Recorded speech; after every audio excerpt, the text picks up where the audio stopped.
ஏவுல உண்டா நேற்று வயசுக்கு வந்த பிள்ளைய பள்ளிக்கூடத்தை அனுப்பிச்சு சொல்லிச்சா? மனசுல என்னதான் நினைச்சிட்டு இருக்கிற? உள்காட்சி நடக்குது. அனுப்பாம நான் என்ன வந்து வீட்டுல வச்சுக்கிட்டு இப்ப பள்ளிக்கூடத்துக்கு அனுப்பிட்டீங்க என்ன கவலை வீட்டுல இருக்க மாட்டாளா அவங்க? வேலைக்கு போனாங்க எட்டாவது படிச்சிருக்கணுங்க. ஆஸ்பத்திரிக்கு ஆயா வேலைக்கு போறனா எட்டாவது படிச்சிருக்கணுங்க. அது இல்லாம எட்டாவது படிச்சா கண்ணாவத்துக்கு பணம் 5000 நேராங்களா? யாரு அந்த கருணாநிதியா? மாமியாங்க மரியாதையில வந்து சத்தம் போடுற வேலையில வச்சுக்காது ஜோதி. என்னத்த சத்தம் போடுறாங்க? நான் வேலைக்கு போறேன், சம்பாதிக்கிறேன், உங்க பசங்களை பாத்துக்கிறேன், சம்பளத்தை கொண்டு வந்து கொடுக்குறேன். எங்க அப்பா வீட்டுல இருந்து நாளைக்கு சொத்துல சமபங்கு வாங்கிட்டு வந்து கொடுக்க போறேன். என்ன சொத்துல சமபங்கு கொண்டு வர போற? ஆமா, சட்டம் போட்டாங்க தெரியுமா உங்களுக்கு? யாரு அந்த கருணாநிதியா?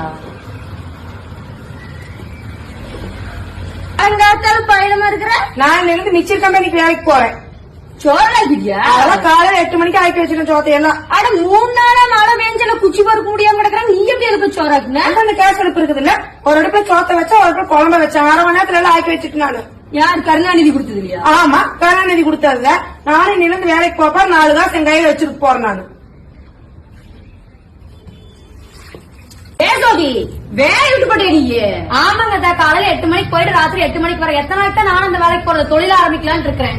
காசுக்கு என்ன பண்ணுவேன்? பயப்படாதீங்க, உங்க சொத்தையும் விற்க மாட்டேன், உங்க நகையும் விற்க மாட்டேன். மகளிர் சுய உதவி குழுல லோன் கொடுக்குறாங்க, அதை வாங்கி தொழில் ஆரம்பிக்க போறேன். யாரு கருணாநிதி ஆரம்பிச்சது இல்லையா? ஆமா, கருணாநிதி ஆரம்பிச்ச குழு தான். அதுல பணம் கொடுக்குறாங்களாமா, அதுல தொழில் தொடங்க போறேன். நீங்களும் வரீங்களா?